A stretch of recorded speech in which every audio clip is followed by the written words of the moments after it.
pedir a você que acompanha o Blog da Cidadania que nos ajude na reta final para chegarmos a 500 mil inscritos no canal.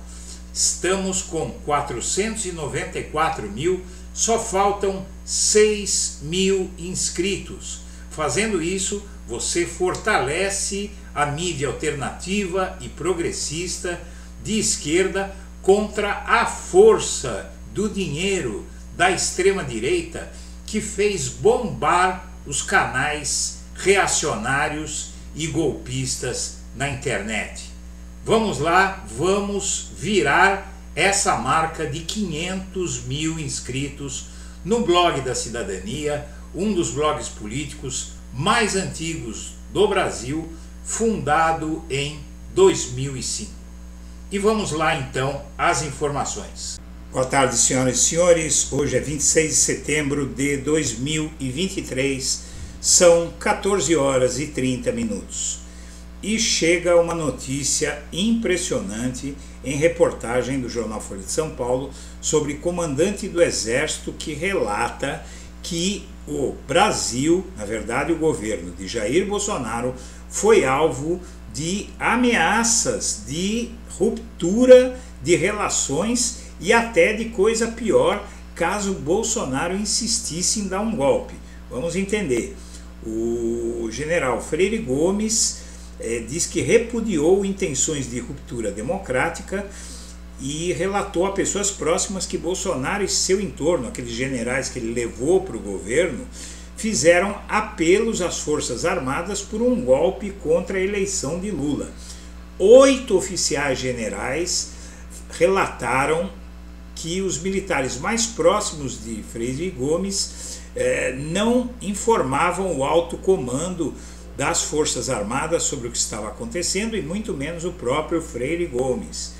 Descrito como uma pessoa discreta, o ex-chefe militar informou a seus pares que sempre se negou a acompanhar Bolsonaro em seus planos golpistas.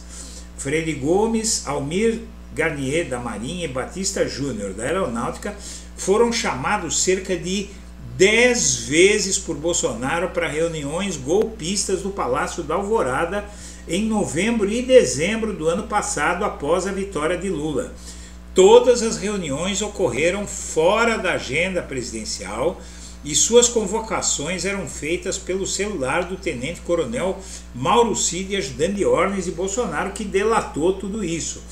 A primeira conversa ocorreu em 1º de novembro, 2 dias após o segundo turno das eleições vencidas por Lula.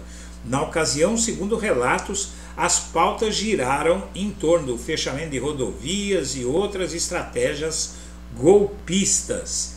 Os assuntos que foram tratados nem sempre foram expostos previamente, segundo generais próximos a Freire Gomes. Eles contam que em alguns casos Bolsonaro apenas buscava conversar com os chefes militares. Em outras ocasiões, segundo essas fontes, Bolsonaro e militares de seu entorno defenderam abertamente intenções golpistas de se buscar formas de questionar ou reverter o resultado eleitoral. A decisão do Exército de que não apoiaria planos golpistas como pediam os bolsonaristas não foi uma posição definida formalmente em reuniões. Isso era falado informalmente: olha, avisa lá o chefe que nós estamos fora desses planos.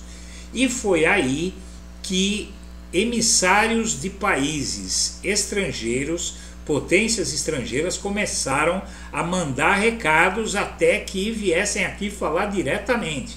Começou com os encarregados de negócios dos Estados Unidos do Brasil, Douglas North, e do Reino Unido, Melanie Hopkins, que participaram de reuniões secretas com generais do Exército Brasileiro para saber deles o que é que tinha de concreto nas informações que eles tinham de que o Bolsonaro pretendia dar golpe. Veja só você que o nível de informação que esses países têm, a inteligência deles é inteligente, como se pode dizer, não é como a BIM.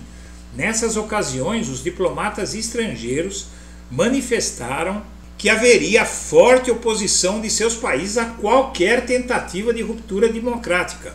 Houve ainda recados diretos antes das eleições sobre o receio internacional com a situação brasileira. Então veio o secretário da Defesa dos Estados Unidos, na época, Lloyd Austin, e foi falar direto com o ministro da Defesa, general Paulo Sérgio Nogueira. Nunca procuraram Bolsonaro, foram sempre falar diretamente com os militares.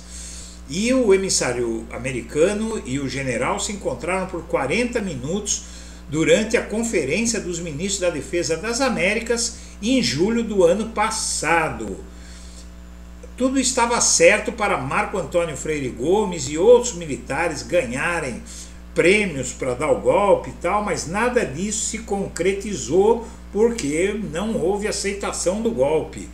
Durante a transição do governo Bolsonaro para o governo Lula, Freire Gomes disse ao José Múcio que não queria mais ficar, ele tinha medo do que pudesse acontecer em 2023, e aí Arruda acabou demitido no final de janeiro por Lula, em meio a uma crise de confiança aberta após os ataques antidemocráticos do dia daquele mês em Brasília.